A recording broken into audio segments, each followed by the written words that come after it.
এইবিলাক আমাৰ কাৰণে এইবিলাক কোৱা উচিত নহয়। আমি জানো ৰাইজে কিমান মৰম দিছে আৰু এতিয়া অলপ সময় পিছত প্ৰায় 11-12 বজাত আমি গমেই পাম ৰাইজৰ মৰম কিমান আছে। আপুনি নিজৰ সমষ্টিতকৈ আন সমষ্টিত আপুনি বহুত সময় দিলে, কিন্তু মই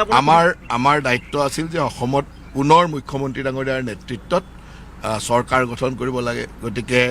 নামনি অসমৰ বিভিন্ন প্ৰান্তত মোৰ দায়িত্ব আছিল আৰু মই যিসমূহ অঞ্চলত দায়িত্বত আছিলোঁ মই ভাবোঁ যে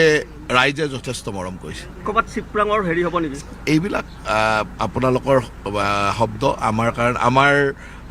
ৰাজনীতিৰ ডিক্সনাৰীত এইবিলাক বহুত ডাঙৰ শব্দ বিধায়কে লিখিছে। থাকিব, বিভিন্নজনৰ বিভিন্ন মতামত থাকিব, কিন্তু আমাৰ কাৰণে ৰাজনীতিত ৰাইজৰ আশীৰ্বাদ আৰু ৰাইজৰ আশীৰ্বাদ মনেৰে দিব, কোনোবাই মনেৰে নিদিব, সিমানে। 3টা সমষ্টি নলবাৰী, 3টাতে বিজেপি, 3টাতে আমি বিজয় হ'ম। আৰম্ভ হ'বই আৰু 7:30 বাজিল, 7:30 বজাৰ পৰা আৰম্ভ হ'ব পোষ্টেল বেলট। গতিকে আমি অলপ সময় পিছত গমেই পাব আৰু। ধন্যবাদ জনাইছোঁ। জয়ন্ত মল্ল বৰুৱা, এনেধৰণে এতিয়া ৰাজনীতি দেখিবলৈ পোৱা গৈছে। নেতাসকলে বৰ্তমান তেওঁলোক ৰাওনা হৈছে, কাৰণ উৎকণ্ঠা বৃদ্ধি পাইছে, সকলোৰে উৎকণ্ঠা বৃদ্ধি পাইছে। সেয়া সমগ্ৰ ৰাজ্যবাসীৰ উৎকণ্ঠা বৃদ্ধি পাইছে, যিসকল ৰাজনীতিবিদ আছে তেওঁলোকৰ নেতাসকলৰ উৎকণ্ঠা বৃদ্ধি পাইছে, প্ৰাৰ্থীসকলৰ উৎকণ্ঠা বৃদ্ধি পাইছে, সকলোৰে দলীয় কৰ্মীৰ উৎকণ্ঠা বৃদ্ধি পাইছে। মুঠৰ ওপৰত আজিৰ দিনটো এটা বিশেষ দিন, এটা ডাঙৰ দিন, আৰু এই দিনটোৰ সমগ্ৰ খবৰ আপোনালোকে লাভ কৰিব নিউজ 18 অসম নৰ্থ ইষ্টত। এই মুহূৰ্তত যোৰহাটলৈ যাম, বহু চৰ্চিত যোৰহাটৰ খবৰ দিব গৌতমে। গৌতম, আপোনাৰ ওচৰলৈ আহিছোঁ। হয়, নিশ্চয়কৈ বাপৰি চাওক, সমগ্ৰ ৰাজ্যবাসীৰ দৃষ্টি নিবদ্ধ আছে আজি যোৰহাট জিলাখনত, যোৰহাট বিধানসভা সমষ্টিত, কিয়নো APCCৰ সভাপতি তথা সাংসদ গৌৰৱ গগৈয়ে প্ৰতিদ্বন্দ্বিতা আগবঢ়াইছে কংগ্ৰেছৰ পৰা, আৰু যোৰহাটৰ বিধায়ক হিতেন্দ্ৰ গোস্বামী ডাঙৰীয়া আছে বিজেপিৰ পৰা প্ৰতিদ্বন্দ্বিতা আগবঢ়াইছে, আৰু দুইজনৰ মাজত কোনে শেষ হাঁহি মাৰিব, 60,000 ভোট যিয়ে লাভ কৰিব সেইগৰাকী ব্যক্তিয়ে শেষ হাঁহি মাৰিব যোৰহাট বিধানসভা সমষ্টিত। আৰু পাপৰি আমি দেখা পাইছোঁ যে এইবাৰ যি পোষ্টেল বেলটে এইবাৰ বিশেষ এটা ভূমিকা গ্ৰহণ কৰিব, কিয়নো ভোটদানৰ হাৰ বৃদ্ধি পাইছে। আৰু পোষ্টেল বেলটৰ কথা যদি আমি ক'বলৈ যাওঁ তেনেহ'লে যোৰহাটতে আমি দেখিবলৈ পাইছোঁ 1507 গৰাকী ভোটাৰে পোষ্টেল বেলটৰ জৰিয়তে ভোটদান কৰিছে 30 এপ্ৰিল তাৰিখলৈকে, আৰু বৰ্তমান 7 বাজিছে, 8 বজালৈকে পোষ্টেল বেলটৰ যিসকল লোকে পোষ্টেল বেলটৰ জৰিয়তে ভোটদান কৰিছে এই সংখ্যা আৰু বৃদ্ধি পাব। তেওঁলোকৰ যিখিনি পোষ্টেল বেলট আহি ইয়াত পাবহি, 8 বজালৈকে সেইসমূহ সংগ্ৰহ কৰি গণনা কৰা হ'ব, আৰু 1507 গৰাকী আছিলে, অৰ্থাৎ এই সংখ্যা আৰু বৃদ্ধি পোৱাৰ পূৰ্ণ সম্ভাৱনা আছে। আৰু যিহেতু 1,17,081 গৰাকী ভোটাৰে ভোটদান কৰিছিলে যোৰহাট বিধানসভা সমষ্টিত, ঠিক সেইদৰে আমি যদি চাওঁ মৰিয়নি বিধানসভা সমষ্টিৰ কথা যদি বিবেচনা কৰোঁ, আকৰ্ষণীয় হ'ব জ্ঞানশ্ৰী বৰা আৰু ৰূপজ্যোতি কুৰ্মী, 5 বাৰৰ বিধায়ক হৈছে ৰূপজ্যোতি কুৰ্মী। ঠিক সেইদৰে যোৰহাটৰো গৌতম, যোৰহাটৰ 50-50 ধাৰণাটো কেনেদৰে আগবাঢ়িছে ৰাইজৰ মাজত? গৌৰৱ গগৈ ভাৰ্চেছ সাধাৰণ গড়ৰ ল'ৰা। জয়ন্ত চাওক, হয় জয়ন্ত চাওক, যে যিটো 50-50 কৰি থকা হৈছে, বহুত এজেঞ্চিয়ে যি এক্সিট পোলৰ জৰিয়তে যি সমীক্ষা আগবঢ়াইছিলে যে যোৰহাট জিলাখনৰ কেওটা সমষ্টিৰে কোনে শেষ হাঁহি মাৰিব, আৰু আমি দেখা পাইছোঁ যে অধিকাংশই কৈছে 50-50, কিন্তু আমাৰ নিউজ 18 যিখিনি তথ্য আগবঢ়াইছিলে যে কোনে শেষ হাঁহি মাৰিব, আমি বৰ্তমান নকওঁ যে কিছু সময় পিছতে ফলাফল আহিবই, আৰু হয়তো 3-4 ঘণ্টাৰ পিছত আমি ট্ৰেণ্ডিঙো গম পাম। কিন্তু সেই 50-50 যিটো চৰ্চা যোৰহাটত বহুতে কিন্তু হিতেন্দ্ৰনাথ গোস্বামী ডাঙৰীয়াৰ কথাই ক'ব বিচাৰে, এইকাৰণে যে উন্নয়নক কেন্দ্ৰ কৰি। আৰু মৰিয়নি সমষ্টিৰ ৰূপজ্যোতি কুৰ্মীৰ কথা চৰ্চা হৈ আছে যে জ্ঞানশ্ৰী বৰাই তুমুল প্ৰতিদ্বন্দ্বিতা আগবঢ়ালেও ৰূপজ্যোতি কুৰ্মী ইয়াত জয়ী হ'ব। আৰু এইবাৰ আমি উজনি অসমত এখন বেলেগ ধৰণৰ ছবি দেখা পাব পাৰোঁ, যে যিহেতু বহুতে চৰ্চা কৰি আছে আণ্ডাৰ কাৰেণ্ট, কিন্তু সেয়া নহয়, এক বিজেপিৰ সপক্ষে বা বিজেপি মিত্ৰজোঁটৰ সপক্ষে এক চুনামি অহাও আমি দেখিবলৈ পোৱাৰ সম্ভাৱনা আছে। কিয়নো পূৰ্বতে আমি যি দেখা পাইছিলোঁ যে কংগ্ৰেছৰ যেতিয়া তৃতীয়টো কাৰ্যকালত কংগ্ৰেছ দল জয়ী হৈছিলে, তেতিয়াও দেখা পাইছিলোঁ যে ভবাতকৈ বহু বেছি আসন কংগ্ৰেছৰ মিত্ৰজোঁটে লাভ কৰিছিলে, আৰু বিজেপিয়ে যিহেতু এইবাৰ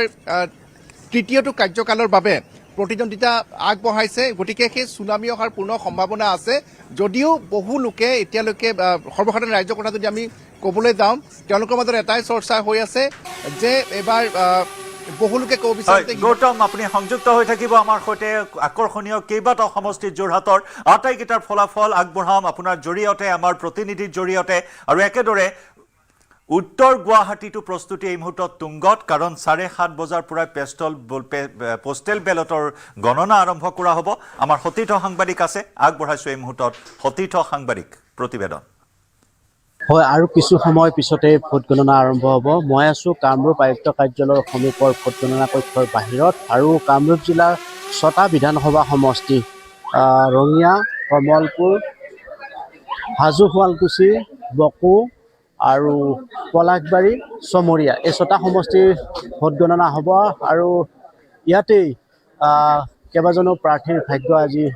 নিৰ্ণয় হ'ব গতিকে আজি নিচেই পুৱাৰে পৰা এনেধৰণৰ যাৱতীয় নিয়মসমূহ পালন কৰি তেওঁলোকক ভোট গণনা কক্ষলৈ যাবলৈ দিয়া হৈছে যিসকল সংশ্লিষ্ট ভোট গণনা অথবা এজেণ্টসকল যিসকল দলীয় এজেণ্ট তেওঁলোকক এনেদৰে পৰীক্ষা নিৰীক্ষা কৰি ভিতৰলৈ সোমাবলৈ দিয়া হৈছে আৰু আজিৰ দিনটোত আচলতে কামৰূপ জিলাৰ এই 6টা বিধানসভা সমষ্টিৰ বিশেষকৈ প্ৰাৰ্থীসকলৰ ভিতৰত আছে ভৱেশ কলিতা সত্যব্ৰত কলিতা দিগন্ত কলিতা নন্দিতা দাস আৰু আছে ৰেকিবুদ্দিন আহমেদ হিমাংশু শেখৰ বৈশ্য ৰাজু মেছ এনেধৰণে কেইবাজনো বিশেষভাৱে চৰ্চাত থকা প্ৰাৰ্থীৰ আজি ভাগ্য ইয়াতে নিৰ্ণয় হ'ব গতিকে প্ৰত্যেকে এই ধৰণে নিৰ্ধাৰিত সময় পূৰ্বে গণনা কক্ষলৈ তেওঁলোকে যাবলৈ ওলাইছে আৰু আজিৰ দিনটোত বহু উৎকণ্ঠাৰে যিসকলে বাট চাই আছিল তেওঁলোকৰ ভাগ্য নিৰ্ণয় হ'ব আজি আবেলিৰ ভাগত সেইসকলৰ কি ভাগ্য আছে কি তেওঁলোকৰ ফলাফল হ'ব সেয়া ঘোষণা হ'ব গতিকে এনেধৰণে আচলতে ভোট গণনা কক্ষৰ বাহিৰত মই দেখুৱাই আছোঁ এই ধৰণে প্ৰশাসনে যাৱতীয় ব্যৱস্থাসমূহ ঠিক ঠাক কৰি আছে আৰু সুৰক্ষা কৰ্মীয়ে তন্নতন্নকৈ পৰীক্ষা কৰিছে যিসকল ভিতৰত প্ৰৱেশ কৰিব গণনা কক্ষৰ ভিতৰত বিশেষকৈ তেওঁলোক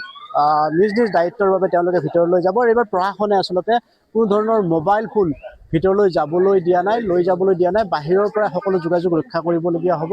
আৰু এনেধৰণে তন্নতন্ন পৰীক্ষা কৰিছে আৰু এইবেলিৰ এই ভোট গণনা আচলতে বিশেষভাৱে লক্ষণীয় হৈ পৰিছে আৰু আপোনালোকে গণনা কক্ষত যাব কেই বজাত আহি পাইছে ইয়াত 6 বজাত আহিছোঁ কেই বজাত আহি পাইছে আমি 6 বজাত আহিছোঁ তেনেকুৱা দায়িত্ব পালন কৰিব আজি ফলাফল নিৰ্ণয় হ'ব ভালেই হ'ব সাজু হৈ আহিছে সাজু হৈ আহিছোঁ চমুৰে সমষ্টি আৰু এনেদৰে প্ৰত্যেকে তেওঁলোকে সাজু হৈ আহিছে তেওঁলোকৰ যি কাম নিৰ্ধাৰিত কাম সেই কাম কৰিব আৰু আমি ইতিমধ্যে জনাইছো যে আমাৰ এটা বিশেষ টিম এই মুহূৰ্তত সাজু হৈ আছে আপোনালোকৰ সন্মুখত প্ৰতিটো ফলাফল সবাতোকৈ শুদ্ধ ৰূপত আগবঢ়াবলৈ লাইভ ৰিজাল্ট